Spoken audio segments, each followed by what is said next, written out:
सबसे पहले हमारी सभी बहनों को नमस्कार पहुंचे। कैसे हो आप लोग? आशा करते हैं कि हमारी सभी बहनें अच्छे होंगे। तो आज का ये वीडियो हमारी सभी बहनों के लिए स्पेशल है, क्योंकि आप सभी को पता है कि यूट्यूब पर कोई भी वीडियो नहीं बनाता है स्पेशल लड़कियों के लिए। तो आपका भाई अपनी बहनों के लिए स्पेशल वीडियो लेके आया, क्योंकि जो हमारी बहनें जिनका सपना है फौज में जाने का, वो सपना देख रहे हैं, लेकिन उनको एक टेंशन ये हो रही है कि भैया जी हमारी उम्र सीमा क्या रहने वाली है, हमारे पास पढ़ाई यानी क्वालिफिकेशन क्या रहने वाली है, हाइट कितनी होनी चाहिए जब हम इस फॉर्म के लिए एलिजिबल होंगे, फॉर्म डेट कब से फॉर्म भरे जाएंगे, इसकी लास्ट डेट कब रहेगी, हमारा एग्जाम कब होगा भैया जी, और वैकेंसी कितनी आएंगी, और पेपर हमारा ऑनलाइन होता है कि ऑफलाइन होता है, नेगेटिव मार्किंग होगी पेपर में कि नहीं होगी। और ये बताइए भैया जी, ये जो वैकेंसी है इस वैकेंसी के थ्रू हम कैसे भैया अपनी ज्वाइनिंग कर पाएंगे, हमारा रिटर्न होगा पहले या पहले हमारा फिजिकल होगा। काफ़ी बहनों के ये काफ़ी क्वेश्चन रहते हैं। तो आज के इस वीडियो के माध्यम से आपका भाई सारे क्वेश्चनों पर यहाँ पर बात करने वाला है। उससे पहले आपसे बहनों से एक ही रिक्वेस्ट है, सबसे पहले वीडियो को लाइक कर दो, अपने दोस्तों के पास वीडियो को शेयर कर दो, ठीक है। तो चलिए फिर हम आपको आगे लेके चलते हैं। आप यहाँ पर आओगे तो आपके लिए जो इम्पोर्टेंट है और जो महत्वपूर्ण है वो है आप लोगों के लिए एलिजिबिलिटी क्राइटेरिया, मतलब आपके पास योग्यता क्या होनी चाहिए। अगर आपके पास योग्यता है मेरी बहन, तो आप इस फॉर्म के लिए एलिजिबल हो। आप यहाँ पर जो आपका सपना है फौज में जाने का, या आपका सपना साकार हो सकता है। तो सबसे पहले भारत के किसी भी राज्य में किसी भी कोने से अगर आप वीडियो देख रही हैं, अगर आपने 10वीं पास कर रखी, क्या अगर आप 10वीं पास कर रखी है आपने, तो आप इस फॉर्म के लिए एलिजिबल हो। और आपकी जो परसेंटाइल होनी 10वीं पास में आपकी कितनी भैया, तो 10वीं जो मार्कशीट है वो आपकी 45% होने चाहिए। और जो आपके प्रत्येक सब्जेक्ट में कितने भैया 33% मार्क्स होने चाहिए, चाहे आपका मैथ हो चाहे इंग्लिश, उसमें भी आपके 33% मार्क्स होना अनिवार्य है, ठीक है। अगर आपने 10वीं पास कर रखी और आपकी 45% मार्कशीट है तो आप इस फॉर्म के लिए एलिजिबल हो।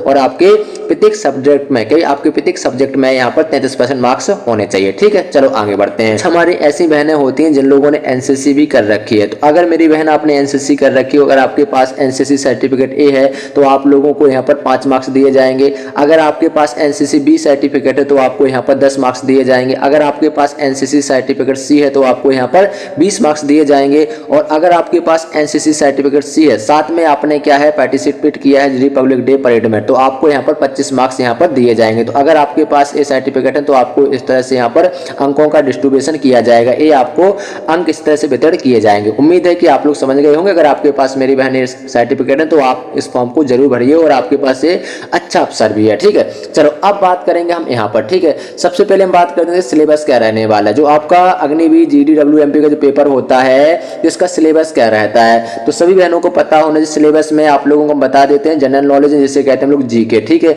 जीके के आपके 15 क्वेश्चन रहते हैं। जनरल साइंस कैसे, जैसे साइंस में आपके जनरल साइंस की 15 क्वेश्चन रहते हैं, मैथ के आपके 15 क्वेश्चन रहते हैं, रीजनिंग के आपके 5 क्वेश्चन रहते हैं। टोटल जो क्वेश्चन होते हैं वो टोटल आपके एग्जाम में 50 क्वेश्चन आते हैं। कितने टोटल आपके एग्जाम 50 क्वेश्चन आते हैं। जो आप लोगों को समय दिया जाता है वो टोटल समय दिया जाता है, नहीं घंटे में आपको क्या 1 घंटे में बहन आपको 50 क्वेश्चन यहाँ पर अटेम्प्ट करने पड़ते हैं। और यहाँ पर हम आपको ये भी बताना चाहते हैं कि इस बार आप लोगों की नेगेटिव मार्किंग भी नहीं होती है, यानी आपके पास यहाँ पर क्या तुक्का लगाने का ऑप्शन भी रहता है। क्या नेगेटिव मार्किंग आपके पेपर में नहीं रहती, क्लियर, आपके पेपर में नेगेटिव मार्किंग नहीं रहती है, ठीक है।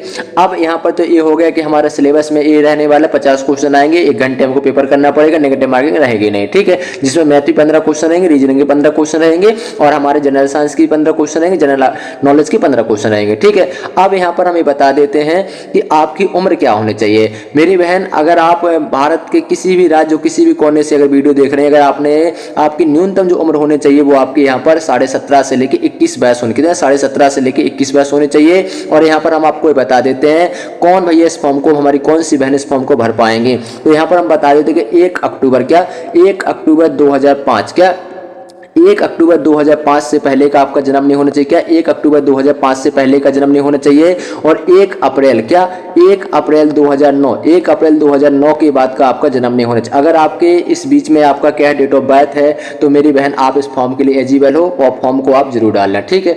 अब ये तो हो गया हमारा क्या एज लिमिट। अब हमारी बहनें ये भी पूछ रही होंगी कि भैया जी हाइट क्या होती है। तो जो हाइट आप लोगों की मेजरमेंट की जाती है बहन, वो हाइट आप लोगों से यहाँ पर जो मापी जाती है वो यहाँ पर आपकी 162 सेंटीमीटर, मतलब आप कुछ बहनें ये भी कहेंगे सर 162 सेंटीमीटर कितना कहलाता है। तो मेरी बहन 162 सेंटीमीटर जो कहलाता है वो होता है आपका 5 फीट 3 इंच होता है। अगर आपकी हाइट है जो 5 फीट 3 इंच है तो आप इस फॉर्म के लिए एलिजिबल हो, ठीक है।